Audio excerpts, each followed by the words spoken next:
Good afternoon, everybody. Hello and welcome to the live stream. So today we are talking about the draft apprenticeship funding rules for 26-27. As you know, these were released last week. So I've been through and sort of what we're not going to do today is we're not going to go through every single one of the changes line by line. We're not going to go through every single one of these. We're not going to go through every single one of these. I have filtered them for what I hope will be the most appropriate ones. But basically, you're here to help me spot anything that I may have missed and help others on the stream to make sure that we all know what's going on. Obviously, these are the draft rules. We have an opportunity to return any comments we may have by next week. Certainly, there's very clearly one thing that I want to tell them that they need to do, but there's another couple of little bits that I think need a bit of tweaking. Now, for those of you who remember the last time I did this, we used to have a little hashtag, and the hashtag was not an official ASFA webinar. Now, obviously, that's no good anymore, is it, anybody? So we have got a new one, which is not an official apprenticeships webinar. This is not official. This is purely my own take on a whole bunch of these things. For those of you who don't know me, my name is Steve Hewitt. I have been working with the apprenticeship and other funding rules for over 25 years. I'm rapidly approaching 30 years in the sector. I know there'll be plenty of people out there who I do know, who I've worked with over the years. Welcome. Nice to see you. The other thing that I can do as well, if you are live on YouTube right now and you've got a login, then I can do things like this. Nick says, hashtag not an official apprenticeship webinar. So if you have got any comments, please put them in the chat and then we can get them on the screen and we can talk you through anything that we may be thinking of. Right. As I said, it's quite a long list of things, and the vast majority of them are referred to as clarifications. Like we've had times in the past where we've had big policy changes coming through. Whereas, thank you, Matt, we've had big policy changes coming through, but this year there's a whole bunch of clarifications. I'll be honest with you, my friends in the chat, I think they've stuck it through AI. I was thinking there's a couple of little bits, we'll spot them as we go through, but like there's bits where they've just put one word in a para that seems to be like precisely the opposite of what they've done for the last 5 or 6 years. I mean, who remembers when they used to get done by the when they used to go through the plain English campaign filter? We're definitely long past that now. But anyway, now, as you can see from the title slide here, there is the one bit where there are changes and something that I want to address because it's something that has come up on my LinkedIn in particular when I've been discussing this quite volubly, as is my wont. But just to be clear on one very straightforward definition here, when I talk about racism, I'm talking about something that disproportionately affects people who are not white. And to be very clear, racism is bad. So with that in mind, when Tracy Cox stood up at the Apprenticeship and Training conference back in February or March, early March, she said that the visa extension rules would be changed so that learners whose visa expires during their apprenticeship but have every intention of reapplying and every intention of getting that status renewed, we'd be allowed to take them on. They put the clarification in. There's this sentence here at the bottom is exactly what appears in the adult skills funding rules and was in the apprenticeship rules until 3 or 4 years ago. And this is a good thing. This is a good thing, right? This was an excellent clarification. It is not in the rules, and I am upset about it. This rule, as it stands, as I've mentioned, is a racist rule. It disproportionately affects people who are not white. and it needs to go. It needs to be updated. And I was very upset that it was not in the draft version. I'm hoping that somebody in the Home Office hasn't kiboshed it, but when Tracy stands up at a conference 6 weeks before the rules comes out and says it's going to happen, then I expect it to happen. If you want to learn more about this, go and read Refugee Education's excellent policy paper. I did a little work with Hugh on this at Refugee Education UK. It gives some really good examples of the sort of people who've been locked out of apprenticeships and the reasons that this has happened. It particularly kicks in with those who were given refugee status. Refugee status only lasts for 5 years. So if you come over here as an asylum seeker and you're given refugee status when you're 14 or 15, if you then go on and do your level 3 and then want to do a degree apprenticeship, your 5 years is going to expire during that degree apprenticeship. Now, the thing with refugee status in particular is that going to indefinite leave to remain is basically, it's not quite a given. It's free. They don't have to pay for it, which is amazing. It's the only thing that is. But they can't apply for it until 6 months before it's due to expire, as with almost all of these statuses. Do go and read Hugh's lovely paper about it and wave it in front of people who may be wondering about it. Rihanna makes a good point with turning away people. This is the last thing we want to do, right? We want to give people the training they deserve. Right, rant over for now. Main rant over. But we'll now kind of get into the meat of it. Like I say, I haven't gone through every bit. I've picked out the bits. So if you're following along at home with your copy of the apprenticeship funding rules to hand, then I'm just going through it in order. I'll pick out the kind of most important things. Some of this is just kind of lols, but some of it's fairly important. Some of it's some things that we'll be thinking about. That's not going to let me. There we go. So, learner eligibility first, as mentioned, the thing isn't there. For those of you who don't know about the level 2 business admin, which is just coming on stream now, it's only for the under 24s. I think we can expect to see a bunch of this kind of thing happening, kind of similar with foundation. I mean, there's no changes in the foundation apprenticeship rules this year, but the L2 business admin is kind of not quite a foundation apprenticeship and not. The other interesting one here that came up on communities about 9 months ago, you can't do an app and a boot camp at the same time. Now, we realized this wasn't possible because they're both ZProgs and you can't have 2 live ZProgs. Apologies for those of you who are not real MIS heads. There may be quite a bit of MIS terminology in this. I'll try and keep it to a minimum, but there'll be bits that sneak through, no doubt. But you can't do an apprenticeship and a boot camp at the same time. They've both got ZProg 001 learning aims, and that's just an immediate rule violation. You can't have 2 live ones at once. We weren't sure if this was policy or just cock up, but this bit here makes it clear that it is in fact policy. So that's kind of it for learner eligibility.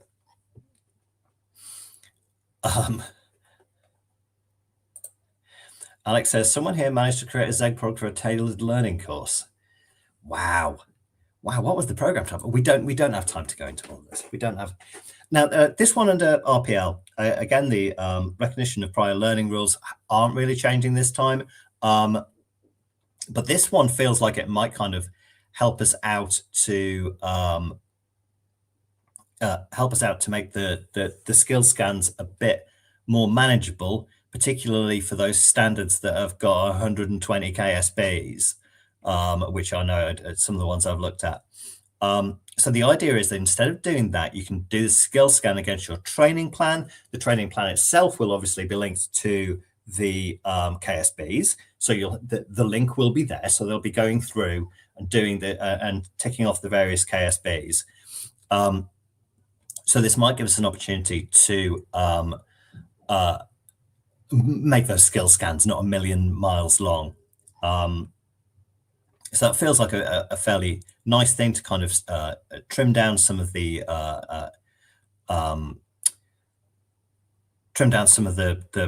bureaucracy when you stick this thing in front of a brand new learner and they've got to sit there for 3/4 of an hour ticking all the little boxes. So that's quite nice.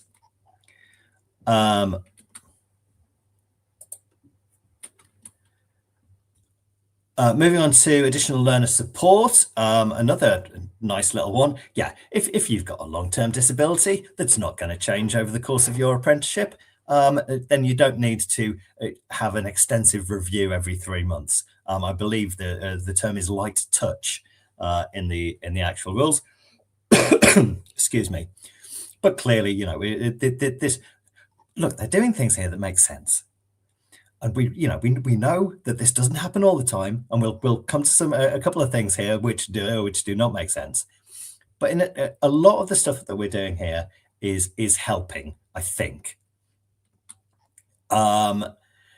English and maths. This is another interesting one. 47.1. I'm not sure if this is a change. I don't think it's a change. It feels like a clarification. Where people are rocking up with their grade 4s, with their functional skills level 2s, it is not mandatory to do them, to give them an initial assessment if they've already got the qualification. You just tick the box, say, yeah, they've already got a grade 6 or whatever. Now, this is quite interesting because so from that's all straightforward from a funding rules point of view. But when we, and remember, I'm not a teacher. I need to make that into a banner as well. I'm not a teacher, but I do know enough about Ofsted. Ofsted are probably going to want to see you embedding English and maths into all of your apprenticeship programs, regardless of to whom you are delivering them. So if you don't have the initial assessment of the learner's starting point, particularly those where they did their maths in particular 10, 15 years ago, maybe you might want to consider doing an initial assessment just to see what they've forgotten. It's probably fractions. It's usually fractions. So yes, but not mandatory as part of the paperwork for an apprenticeship sign up. 48.3 there. Yes, I mean, well, see, so Nick raises an interesting point. It's easy to enforce compliance if everyone has to do initial assessment.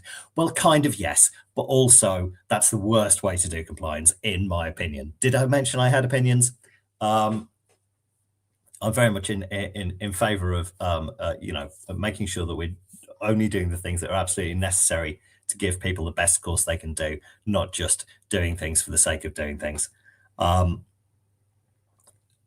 Another interesting one, I don't know who's been caught out here, but your maths and English delivery can't all be workbooks or online. There needs to be some kind of teacher input, presumably of a synchronous nature rather than it all being asynchronous. Somebody's been caught on that, I can guarantee it. 49.2, for those of you who were here a couple of years ago when they changed the English and maths rules mid-year, there was talk about making sure that all your 19 pluses had opted in by a mythical date of the 1st of April, which was absolute nonsense. But this is just making it clear, because, and I've had this discussion several times, it doesn't matter if they opt in or not. If they stop doing it, then you just use the last date in learning. They're just a withdrawal. They're allowed to withdraw having opted in. This is absolutely fine, and it could never not be. So nice of them to make that clear, even though it kind of seems pretty self-evident to me, but that's me, isn't it? 56.2 is listed as a clarification, but it's not, it's a change. If you have learners who need their English and maths, they don't have it, but they're over 19 and their employer refuses to have it as part of their apprenticeship agreement, you can use adult skills, or rather, the learner can attend a course that is funded by Adult Skills Fund. Now, for some of us, if we're colleges, then we can deliver ourselves. For those who are purely apprenticeship providers, I suggest getting in touch with your local college, I'm sure, or adult education provider, and I'm sure they'll be delighted to have your apprentices on their English and maths course. A question on a thing that I have not mentioned. So 49 point. This is where it all gets a bit wobbly, and we can see if we can switch over to the actual funding rules. It's even more annoying as those are last year's. Shocking. Okay,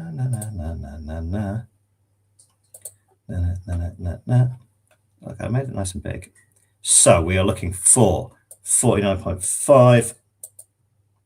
I'll try not to do this every time something pops up, but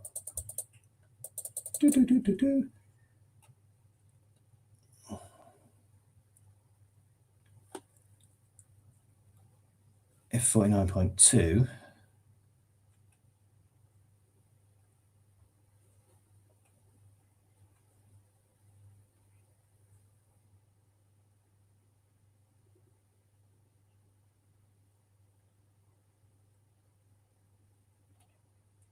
yeah, good point.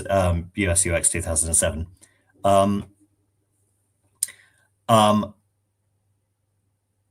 Those are slightly contradictory, aren't they? Because they don't need to attempt the assessment if they've withdrawn. I suppose the written evidence would be that they've withdrawn. So yes, one to put on your list for when we are sending things in over the weekend, because I'm sure we've all got nothing better to do. But good point, well made. So yes, and the other one is learners can use ASF, which means they need to change the rule further up that says they can't. And we just ticked over 100 people. People are still joining all the time. I mean, you've missed all the excitement. You've missed the rant. But you can always go back and watch it later. I'm expecting the link to be the same when this is archived on YouTube. So, program eligibility. This is just a little jokey one, but paragraph 66 used to have the phrase practical experience in it, and they've taken it out, so it now just says KSBs. Not particularly important. 67.3 is about not including higher level qualifications that are non-mandatory in the standard that you are delivering, and is quite clearly, do not shoehorn leadership qualifications into your apprenticeship. It's definitely the case, I think, that I certainly saw a few suggestions that this might be something that people might be trying with some of the level 4 qualifications, if they can shoehorn the level 5 CMI cert into it, given they'll no longer be able to offer it. Don't do that. Don't do that. It's nice, isn't it, that sometimes they go, well, it's fine, you're all sensible grown-up humans, and then people say things like that, and you just think, oh, come on, everybody, let's have a bit of sensibleness here. They've said we can't do leadership. Whatever we think about whether leadership apprenticeships should be funded or shouldn't be funded, they've said they're not going to be, so we just have to deal with it. Training plan. Here's the stupid rule. Right, now, we all need, in the thing, we all need to say that this is a stupid rule. The training plan needs signing off by learner, employer, and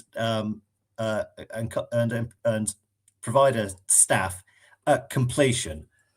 I don't know about you, but we've got an exit form, an IAG form, where we put, and that's still there, that we sign off, so that the employer's signing off to say that the learner's ready for gateway. Why?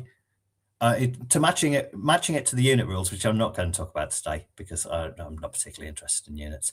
To match with the unit rules is a really daft way of doing it. In fact, because the unit rules are, the units are small, and the training plan has to be delivered, and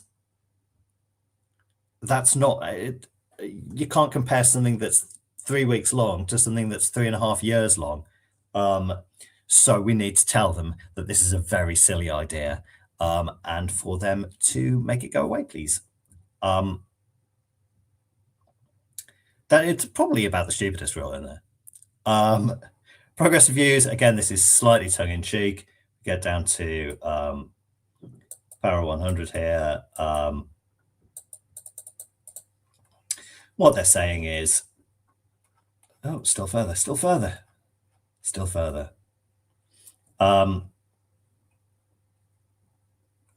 If there is an evidence delivery reason, an alternative frequency, but these reviews must be no more than 6 months apart.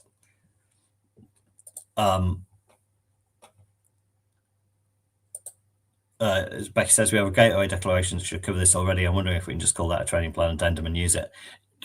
No, we just need to tell them it's a stupid rule. Make them take it away. But if and when they don't do that, then yeah, we'll just call it a training plan addendum. I mean, it's what's the point? So yes, if you can find a lovely evidence delivery reason, whatever that may be, then reviews must be no more than 6 months apart, which kind of, go away. Thank you. I don't want to start Copilot, we'll be in all sorts of trouble. But yes, it gives us that flexibility where you have got unusual delivery patterns, to not have to do a review every 3 months if it just doesn't fit with things. Again, sensible. Another thing that I really, really like is this bit in additional payments. Clear advice about the care leavers bursary and how to explain it to everyone. And it is very clear that they want us to make sure that everyone who starts an apprenticeship understands that this is some funding that is available. We shouldn't be making decisions about who we think who might or might not be a care leaver or care experienced. And I think that's really good. I think the £3,000 bursary for them, and it makes it clear that we don't have to tell their employer about it.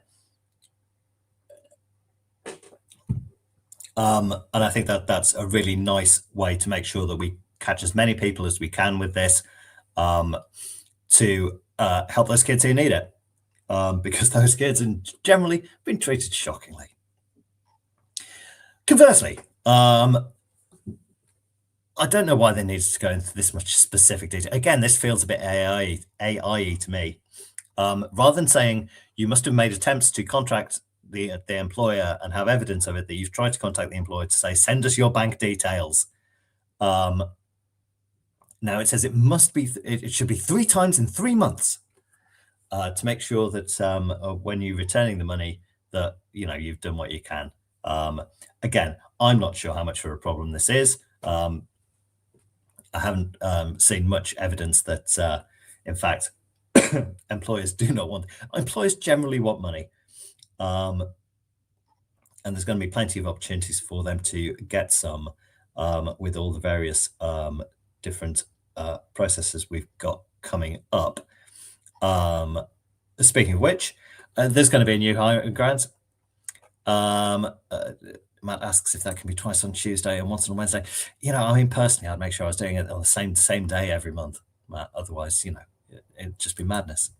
There's going to be some stuff about the new hiring grant. There isn't yet, so I just put some Laura Nipsom in. Right. Couple of things here about the employer's apprenticeship service account that you just can't see because my head is in the way. That's better. So we may additionally ask employers to provide evidence about the PAYE scheme that apprentices have declared on in the apprenticeship service account. No, they won't. They haven't got the staff power, or the unless there was some kind of massive fraud going on, they haven't got the wherewithal to do that kind of thing. Then it goes on to talk about changes to funding in excuse me, changes to people's records in previous academic years, and about whether you'll ever get paid for that funding. It says you won't automatically be paid. No, you just won't. If you are making a change after R14 and it is in your benefit and it occurred in the previous academic year, you ain't getting the money. Like hundreds of examples of that over the last 10 years. If it's not in R14, if you're changing it after that, I mean, you need to change it to make it accurate, but you ain't getting paid for it. I've never known a situation where they have actually given a provider the money when something's gone wrong and the data hasn't been right at R14. So for sure.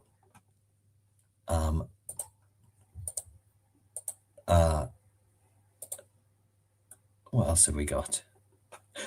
Now, again, here's another thing. If we look at Para 190,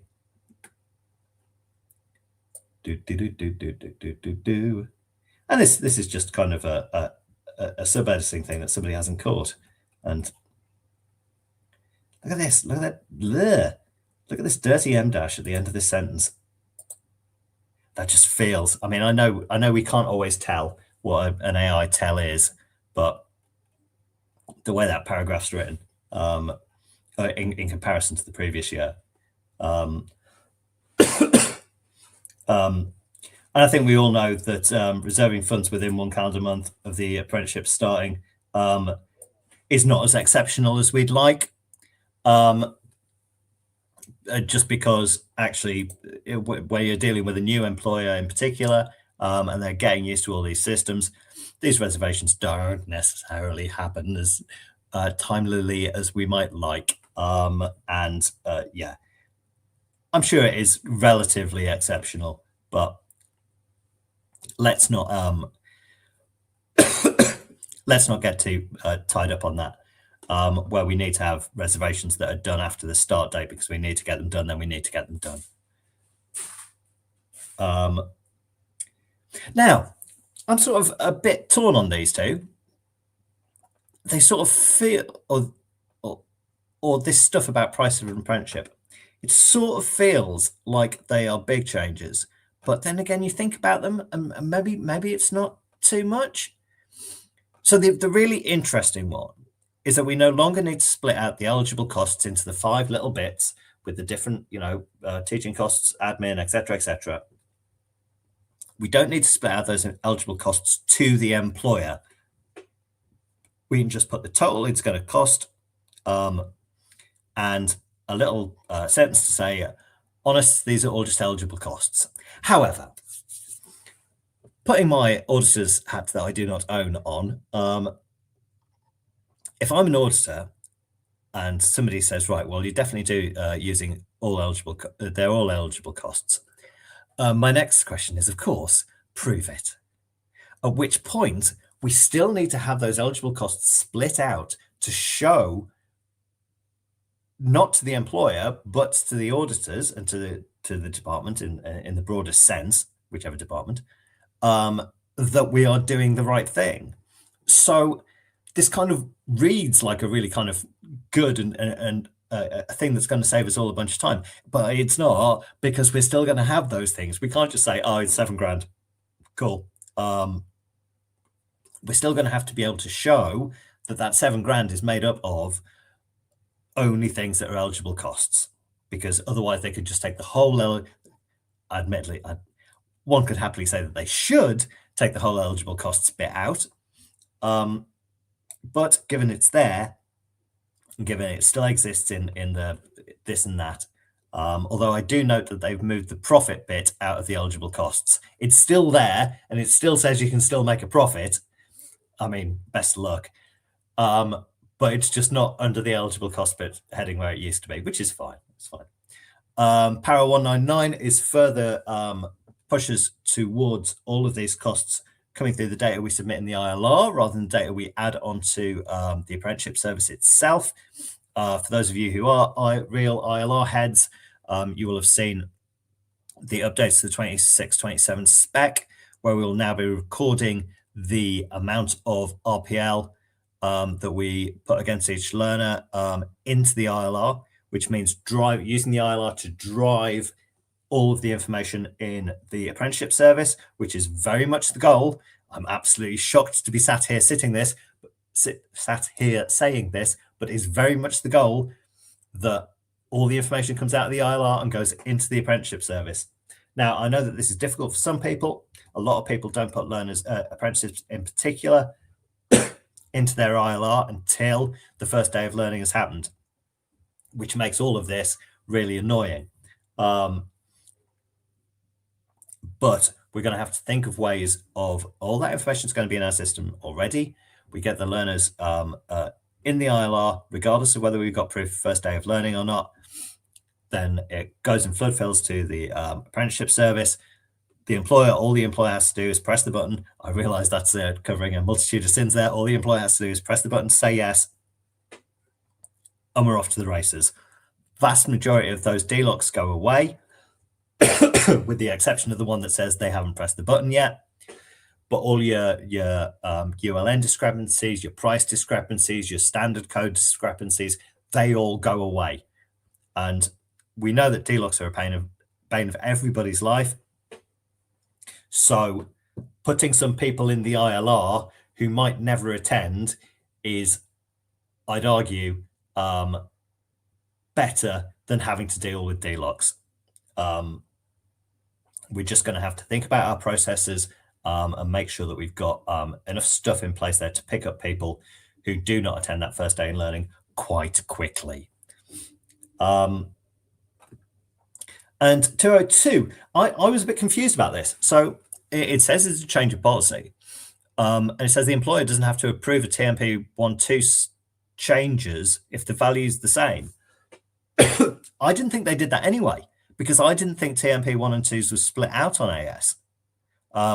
Can anybody in the chat confirm, deny, or say, what are you talking about, Steve? Anything. I don't think that they have to, like, if we change it from 4,000 and 1,000 to 3,800 and 1,200, the total value of the apprenticeship remains the same. Therefore, it'll still match the value on AS. Come on, chat. Help me out here. There's 98 of you. I know not all of you will be able to chat, but I'm sure what I can see, half a dozen of you can. They're the best ones. They are the best ones. They mean signing a change in documentation, only one price. Thank you, Cornish Miner. Signing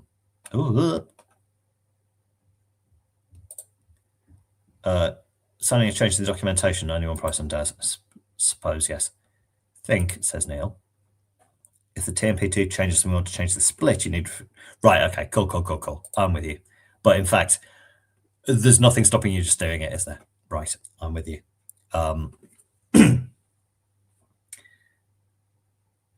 So if the value stays the same, they no longer have to do that. So maybe that's a bit of a saving.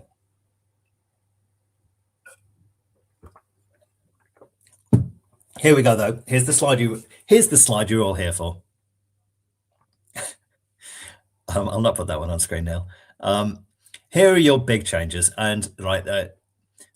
Again, I don't like to bang on about. I do like to bang on about AI, but for those of you who saw a large group of people suggesting that these changes, as written here, were coming in on the 1st of April because they'd asked AI and it had said it. No, they don't. They come in on the 1st of August, as changes like this always do. So long trailed these, and no change from what we were expecting. But where your levy funded learners drop out of levy because the employers used all their levy funds, they'll now be expected to contribute 25% rather than 5%. For those of us who have learners who drop out and we need to send the employer an invoice for 17p, at least it'll be £1 now. So that's slightly better. And again, on your non-levy, it is now up to 24. So anybody who's 24 when they start, the employer will not have to make a contribution. You can see what the direction of travel is.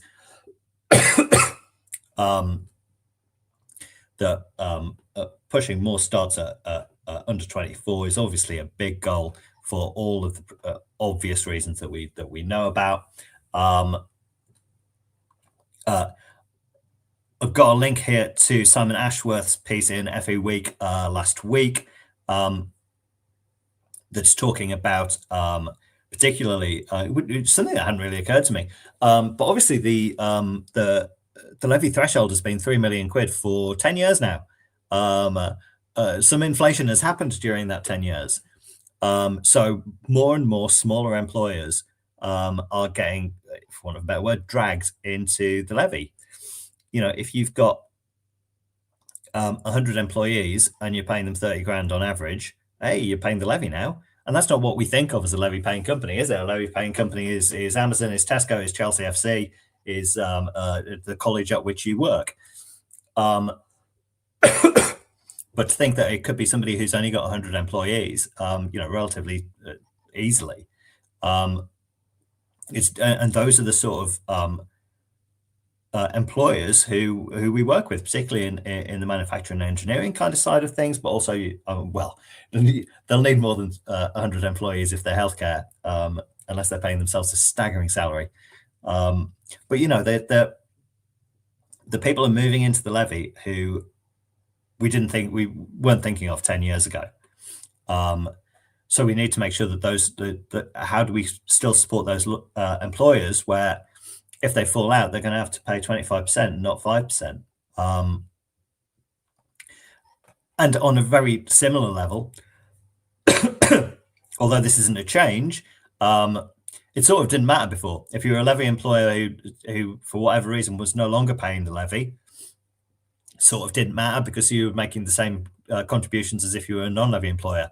Now it's going to be 5 times as big. It's probably worth the hassle.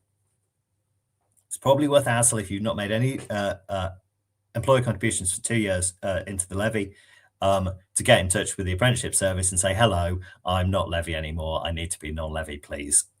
Again, I'm unsure how much pain that is. I imagine it's not as straightforward as it looks. But it's certainly worth thinking about. I'm sure you've probably got employers in that situation. So I imagine, of course, that it will be up to us, as these things always are, to make sure that this goes as smoothly as possible.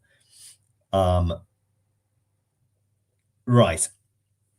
Again, not a change, but there were some suggestions floating about that where you had somebody who'd fallen out of levy and owed you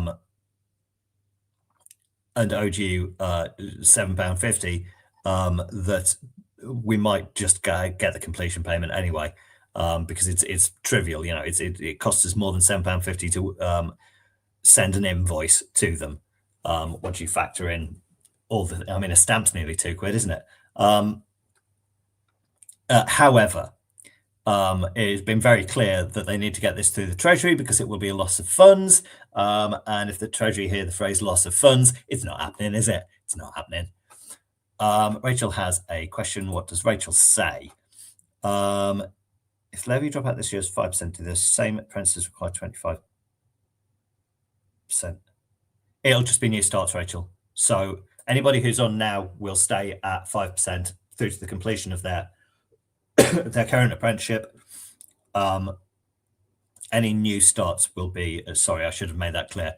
I don't think there's anything here that applies. There's something that applies retrospectively, and I can't remember what it is.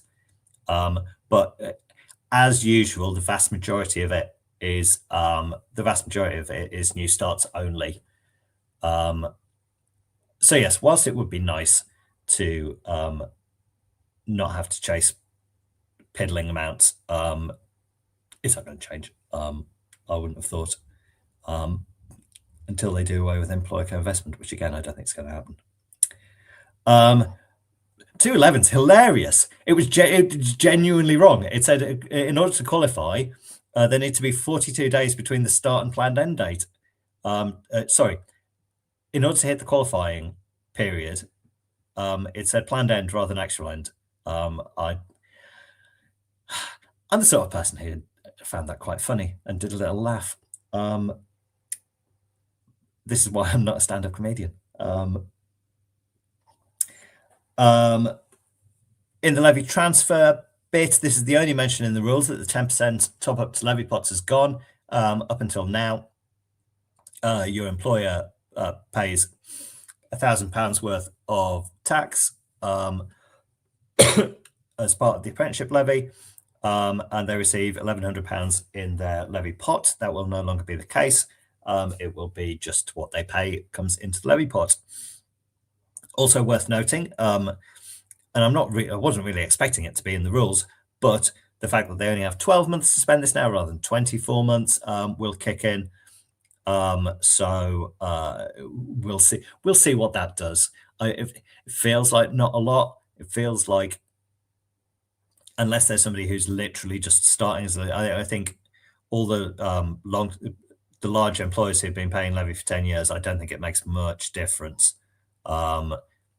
It's only for new levy payers, but then they won't have known any difference. So I think that'll be okay. Subcontracting, my least favorite subject. There's a new little bit. Previously, it's been if your subcontractor was being paid more than 100 grand for you, then they didn't have to be on APAR. They just need to have a UK PRN. There's now another bit below that, particularly for imagine being a specialist. If you're generating under 25k of payments from multiple clients rather than just being able to work with one, then you don't have to be on APAR, and again, you just need that UK PRN. The subcontractor definition has changed again, and again, for those if there are any other freelancers out there, happy Freelance Friday. The definition includes all this stuff about directly managed or controlled that is just copied straight from the IR35 rules. And basically, it means the main thing being that if you are, so you need to tick various boxes to be directly managed or controlled, most of which is about being paid directly, about being managed by a member of staff who can, of the first employer who can basically discipline you, and also that you are substitutable, which is the thing those of us sole traders tend to fall down on. But yeah, it's in a sense, it's nice that it's being sort of all tied together with those kind of rules. It makes HR probably a bit easier to deal with. We're nearly there. Here's an interesting change that doesn't say anywhere. For those learners who leave their employer and aren't made redundant, where we have had 30 days for them to start to sign up with a new employer and get all the apprenticeship stuff in order that we don't have to put them on the break, that is now 4 weeks and not 30 days. Which one of you lot had a bunch of apprenticeships change job on the 31st of January? Because that's what's done it. Because if you change job on the 31st of January and start again on the 1st of March, who's paying for February? I've always found it quite funny that it's 30 days, because it means that nobody has to pay for February. So making it 4 weeks makes a bit more sense for those of us who think that level of laterally. It also says that on 4 weeks, we have to put the thing straight in the ILR right at that point, and we'll definitely know. And similarly with 12 weeks, as soon as they hit 12 weeks, they have to be withdrawn. I know we all do our best on this. I don't know why they feel the need to wrap us over the fingers for something that is often beyond our ken. Hands up anybody who has never have I ever had an apprentice walk in and go, oh yeah, no, I changed jobs 3 months ago. This is just what happens, because that's people for you. We can't kind of legislate for that sort of thing. 229, an interesting one, another one that's popped up on communities a few times. If someone is off sick, they can continue being an apprenticeship, being an apprentice, if it's appropriate. So I suppose somebody who had broken their arm, so they couldn't do their job that was all day typing, but they can still like go to lessons and listen to things. That those people can continue on their app and don't have to be put on a break. They don't have to be put on a break just because they're off sick, as long as it's appropriate and they are going to continue learning. Not that we should be forcing people to do that where they don't want to, but that it's there as an option for those who need it. Excuse me. This is a really interesting one. He says 46 minutes in. Redundant learners, but only redundant learners. Where somebody has been made genuinely properly redundant, if they become self-employed, they can still be funded to the end in the same way as if they've been made redundant and they tick all the redundancy boxes and they get a job that isn't related to their initial apprenticeship, they can still be funded through to the end. This expands that through to where learners in that circumstance take the opportunity to become self-employed. Really interesting one, that. One I hadn't particularly thought of as being an issue, but it makes sense, doesn't it? Because normally we see the word self-employed and go, wah, but here we are with a lovely example of something that makes a bit of sense. Becky, I feel your pain. Yes, construction learners who get through 3 jobs. Yeah, I haven't counted, but I've seen quite a lot of 3 jobs. And it's just about A, them just bloody telling us. B, getting the new, in construction, like they tend to be at least cognizant of what an apprentice is. But getting them to sign up all the paperwork and getting all that into the system and getting it kind of rolled through, it just takes time, doesn't it? And then 8 weeks later, they're off to somebody else. Jolly good. We're basically there.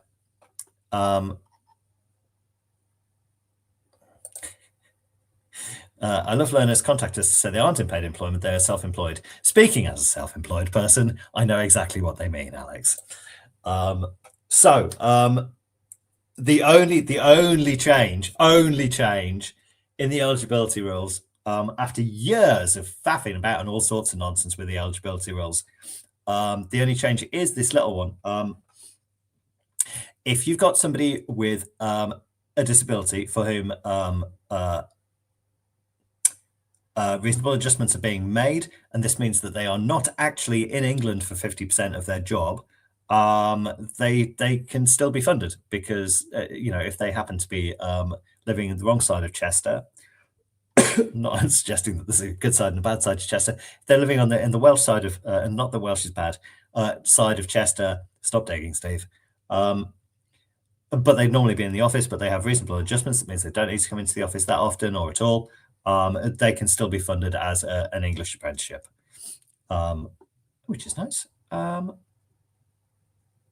And one big change in the assessment bits in Annex B, which obviously are continued much turmoil in the assessment world, but not particularly bothering us today, at least.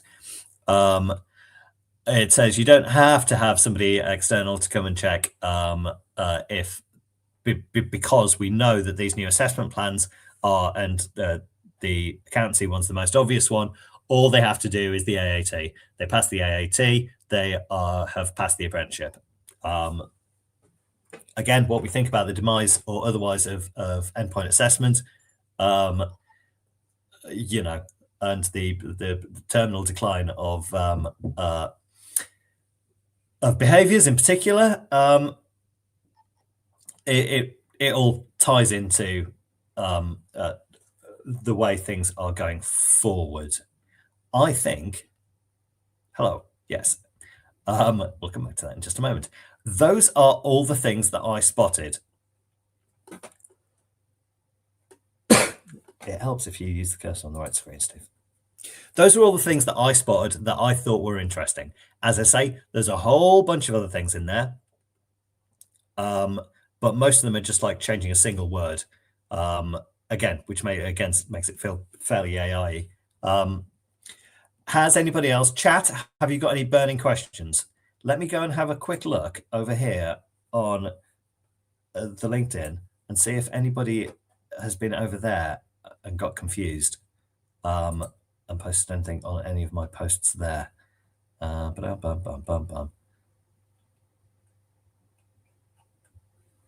cannot see anything.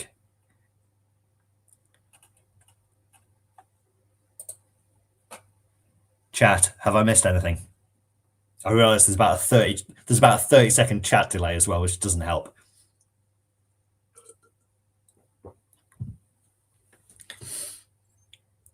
It sounds to me, he says, just giving it a brief pause, that we've probably got everything there.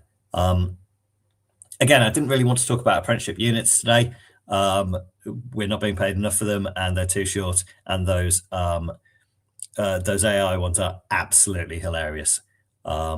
Splitting that one thing into 3 little things is hilarious. I think the engineering ones, the solar vehicle, and those ones. There's a good question. Oops, not that one.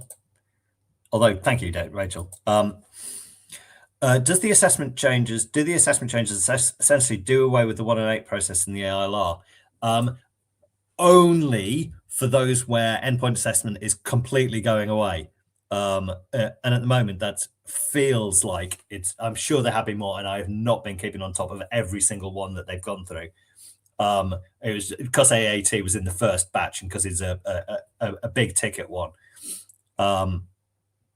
So yeah, for people who are doing their accountancy apprenticeship, they will get to the end of their practical period, sit the exams, etc. for AAT, and that's it. So they'll just go from, I guess, this is interesting, because in that period between them finishing sorry, put the question back up, Steve. In that period between them finishing their assessment and you getting the result, they'll be 2 and 8. Like if they were classroom, they'd be 2 and 8. But we shouldn't, or we can't use 2 and 8 on apprentices. We certainly shouldn't use 2 and 8 on apprentices. I suppose, yeah, they can. Oh, but then they'll be past planned end date, and they'll be coming up on the accountability framework. My God, why they do make things complicated, don't they? I think effectively we'll probably still be putting them as 1 and 8. It's just the atch date will be the same date as the actual end, which again they've already kind of taken that out. Previously, it had to be more than 7 days. The atch date had to be more than 7 days after the actual end. They took that out last year for some other reasons. Primarily, I don't know. My friend at one of the ambulance NHS trusts, he used to get people through endpoint assessment in legitimately 2 days. Legitimately, they'd stop learning, and legitimately 2 days later, they'd sit their endpoint assessment. So that rule's been removed anyway. So there's nothing. It'll be fine, and no doubt, our friends on the data team will give us some further advice there. But I mean, it's 18 months away anyway, isn't it? But I'm sure we'll get to the bottom of it. Now, you did just get a slight sneak preview, if nobody else has anything else. So it is my intention to do more of these training things and actually charge you money for them, because I like doing them. It seems that you like listening to me talking about all this nonsense. But so I want to provide a service that you guys want to pay me money for. There's a link there. There's a link in the script below in the description, like they say. Like and subscribe. If you can have a look at that and fill it in for me and just give me some like feedback on the sort of thing that you'd like me to do, then yeah, come September, once we get into the new academic year, certainly this side of Christmas, it is my intention to do. I'm basically saying it this out loud, so I do it this time because I've been talking about it for a while, and various things have happened. Primarily, people keep on employing me to be their interim manager. Dreadful state of affairs. But I know there's a gap in the market. I know there's not many people delivering MI training at the moment. And I would quite like to be that person. And hopefully you will like me to be that person as well. So I'm going to put the slides in the description anyway, because people always say, well, can I have the slides? So the links will be clickable there. All the URLs I've had on the various things will be available for you.